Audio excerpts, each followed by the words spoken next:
नमस्कार, जय हिंद साथियों। आज हम एक शानदार और इम्पोर्टेंट टॉपिक के बारे में डिस्कशन करने वाले हैं जिसका नाम है मिश्र धातु। जब हम पीरियोडिक टेबल की बात करते हैं तो उसमें बहुत सारे मेटल पड़ते हैं, जैसे कॉपर के बारे में निकल है, जिंक है, कोबाल्ट है, जो मेटल के बारे में पढ़ते हैं। लेकिन ये है मिश्र धातु। मिश्र धातु की जरूरत पड़ी क्यों? एक्चुअल में जब धातु थी तो मिश्र धातु की जरूरत क्यों पड़ी? तो हम देखते हैं कि हम बहुत सारी चीजें जब बनाते हैं तो उसके रंग रूप आकार में चेंजमेंट करने के लिए या फिर उसके मेल्टिंग पॉइंट में चेंजमेंट करने के लिए उसमें किसी और मेटल को यूज किया जाता है। और जब दो मेटल आपस में मिक्स हो जाती हैं और वो जो मिश्रण होता है वो एक समांगी मिश्रण होता है, और जब फिर इसके बाद एक नई धातु बनती है, उस धातु को मिश्र धातु का नाम दिया जाता है। तो बात करते हैं, स्टार्ट करते हैं मिश्र धातु की डेफिनेशन और बहुत सारे मिश्र धातु की ट्रिक सहित बहुत आसानी से इस वीडियो में हम डिस्कशन करने वाले हैं। नमस्कार दोस्तों, मेरा नाम है अंकित, आप हो मेरे YouTube चैनल पे। बिना टाइम वेस्ट किए स्टार्ट करते हैं वन बाय वन। सबसे पहले बात करते हैं मिश्र धातु की डेफिनेशन की। तो धातु या अधातु जब किसी अन्य धातु से क्रिया करके एक समांगी मिश्रण बनाता है, एक होमोजेनियस मिक्सचर क्रिएट करता है, तो उसे कहा जाता है मिश्र धातु। कोई भी धातु या अधातु किसी धातु से क्रिया करके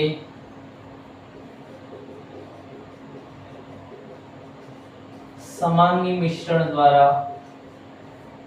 एक अन्य धातु का निर्माण करता है, जिसे मिश्र धातु कहा जाता है। बात करते हैं समांगी मिश्रण की। समांगी मिश्रण क्या होता है? समांगी या उसको होमोजेनियस मिक्सचर कह दो, तो वो होता एक्चुअल में वो है जिसमें अगर मान लो किसी पानी में नमक मिलाएंगे, तो ऐसा थोड़ी है कि ऊपर वाला पानी थोड़ा खारा लगेगा, नीचे वाला कम लगेगा, ऐसा थोड़ी होता है। सारा जो पानी है उसमें जो नमक का रहता है टेस्ट, वो सारे में घुल जाता है। तो समांगी मिश्रण वही रहता है जिसमें सारा घटक एक जैसा हो जाता है, सारा घटक पूरे सॉल्यूशन में सारा घटक मिक्स हो जाता है, यही कहलाता है समांगी मिश्रण। तो मिश्र धातु एक समांगी मिश्रण होता है। धातु या अधातु जब धातु से क्रिया करते हैं और उसका समांगी मिश्रण बन जाता है, उसे मिश्र धातु कहा जाता है। एक एक मिश्र धातु के बारे में अपन पढ़ने वाले हैं और ट्रिक सहित पढ़ने वाले हैं, ठीक है। बात करते हैं, स्टार्ट करते हैं वन बाय वन मिश्र धातु को समझना। सबसे पहले कांसे की बात करते हैं। कांसा होता है वो मानव द्वारा निर्मित पहली जो मिश्र धातु है, उसका नाम कांसा है। कांसा कॉपर और टिन को के धातुओं को मिलाकर बनाई जाती है, और जो इनका अनुपात होता है वो 88 और 12% होता है। कांसे का उपयोग अपन मेडलों में जानते हो ना, जब ओलंपिक के सीजन्स होते हैं या जनरली जो भी गेम्स होते हैं उसमें कांसा, गोल्ड मेडल, सिल्वर मेडल, इस तरह से मेडल दिए जाते हैं। ब्रॉन्ज का भी मेडल होता है मूर्तियों में, इसके अलावा सिक्कों में, बर्तनों में भी कांसे का उपयोग किया जाता है। कांसा में कॉपर और टिन 88 और 12% इसका जो रेशियो रहता है, जनरली इसको याद करने में स्टूडेंट्स को दिक्कत रहती है। एक ट्रिक्स है जिसकी वजह से आपको याद हो जाएगी। ये सी ले लो, ये एस ले लो, ये के ले लो, एग्जाम में सब चीजें मिक्स हो जाती है। तो ये सी, एस और के, सी से कॉपर हो गया, एस से हो गया तुम्हारा टीन हो गया, और के से कांसा। और सी एस के आईपीएल का सीजन है, चेन्नई सुपर किंग, तो जानते ही हो, नाम याद वैसे भी रह जाएगा आपको। बात करते हैं फ्यूज तार की। फ्यूज तार में लैंड और टीन मिश्र धातु मिलकर फ्यूज तार को बनाया जाता है, और इसका जो गलनांक होता है वो बहुत कम होता है। कम इसलिए होता है क्योंकि घरों में जब अपने इलेक्ट्रिक शॉर्ट होता है या घरों में कोई इक्विपमेंट खराब हो जाते हैं, तब ये तुरंत इसका गलनांक कम होने की वजह से यह पिघल जाता है, और बाकी घर के सारे इक्विपमेंट होते हैं उन सारी चीज़ों को यह सेव कर लेता है।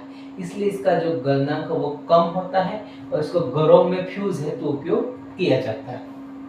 बात करते हैं सोल्डर धातु की, इन दोनों को साथ में ट्रिक से याद कर लेंगे। बात करते हैं सोल्डर धातु की, उसमें भी लैंड और टीन का प्रयोग किया जाता है, लेकिन इसका रेशियो अलग अलग होता है। इसमें लैंड का रेशियो 68% और टीन का 32% होता है। और सोल्डर धातु होती है जो अपन मोबाइल रिपेयरिंग और बहुत सारी जगह पे रिपेयरिंग की जगह जाते हैं इलेक्ट्रिक चीजों में, तो सोल्डर धातु होती है एक धातु को दूसरी धातु से चिपकाने का या टाँका लगाने का कार्य करती है, वही होती है सोल्डर धातु। बात करते हैं पित्तल की या ब्रश की, तो यह कॉपर और जिंक से मिलकर बना होता है।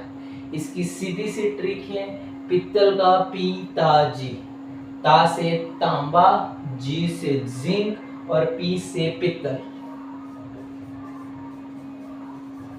और इसका उपयोग बर्तन तथा घंटियों में होता है। इन दोनों को याद रखने की ट्रिक से, ये पीबी और टीन दोनों में, पीबी और टीन दोनों का रेशियो उल्टा कर देना है। ये पंजाब है और पंजाब की टीम किसकी है? प्रीति जिंटा की, और जिंटा का एसएन ले लो, एसएन सेंटा। तो पीबी और टीन किससे? एक तो फ्यूज तार और एक सोल्डर धातु। फ्यूज तार का उपयोग घरों में फ्यूज के निर्माण में और सोल्डर धातु का उपयोग टाका लगवाने में किया जाता है। बात करते हैं हम अगली धातु की। मिश्र धातु के अगले स्टेप में अब हम बात करते हैं नाइक्रोम, एल्निको, मैग्नीशियम व स्टेनलेस स्टील के बारे में। जब बात करते हैं नाइक्रोम की, तो नाइक्रोम में सीधा सीधा उसके नाम से स्पष्ट, इसमें निकल होगा और इसमें क्रोमियम होगा। इनका जो रेशो रहता है वो 80 और 20 का रहता है, और जो इसका उपयोग होता है वो हीटर के तारों में होता है। एक्चुअली जो नाइक्रोम का तार होता है वो हीटर के तारों में उपयोग इसलिए होता है क्योंकि इसका गलनांक बहुत ज़्यादा होता है, जिसका मेल्टिंग पॉइंट बहुत ज़्यादा होता है, ताकि गल न जाए, इसलिए हीटर के तारों में नाइक्रोम का यूज़ किया जाता है। बात करते हैं एल्निको की, इसके भी नाम से स्पष्ट है, इसमें एल्यूमिनियम होगा, निकल होगा और कोबाल्ट होगा, और इसका प्रयोग स्थायी चुंबक में किया जाता है। स्थायी चुंबक की जो स्थायी परमानेंट लिबिलिटी होती है वो कितनी होती है, उसके रेशो से फिक्स की जाती है। इसका रेशो अलग अलग होता है और स्थायी चुंबक कितना स्थायी करना है वो इस हिसाब से फिक्स किया जाता है। बात करते हैं मैग्नीशियम की, यह भी एक नाम से फिक्स है, जिसमें मैग्नीशियम 5% और एल्यूमिनियम 95% रहता है। इसका उपयोग भी हवाई जहाज में किया जाता है। बात करते हैं स्टेनलेस स्टील, एक होता है स्टील और एक होता है स्टेनलेस स्टील, दोनों में डिफरेंस होता है। स्टील रहता है वो जनरली कार्बन और लोहे से मिलकर बना होता है, जबकि स्टेनलेस स्टील में क्रोमियम मिलाया जाता है, मोलिब्डेनम मिलाया जाता है और भी बहुत सारी चीजें मिलाई जाती हैं। और क्रोमियम जो स्टील में मिलाया जाता है वो इसलिए मिलाया जाता है कि स्टील की गुणवत्ता और उसको जंग से बचाने के लिए स्टील में क्रोमियम धातु का मिक्स किया जाता है। बहुत सारे एग्जाम में क्वेश्चन पूछा जाता है। उसको जंग प्रतिरोधी बनाने के लिए स्टेनलेस स्टील निर्माण के लिए स्टील में निकल तथा क्रोमियम का मुख्यतः उपयोग किया जाता है, जो मशीनों में इसका उपयोग होता है। ये हो गए अपने कम से कम 8 मिश्र धातु के बारे में अपन ने डिस्कस की। इसमें से बहुत सारे एग्जामों में रिपीट भी होते हैं और बहुत इजी, स्टार्टिंग से बहुत इजी वे में आप लोगों के सामने मैंने सारे जो मिश्र धातु वो रख दी है। मिलते हैं अगले वीडियो।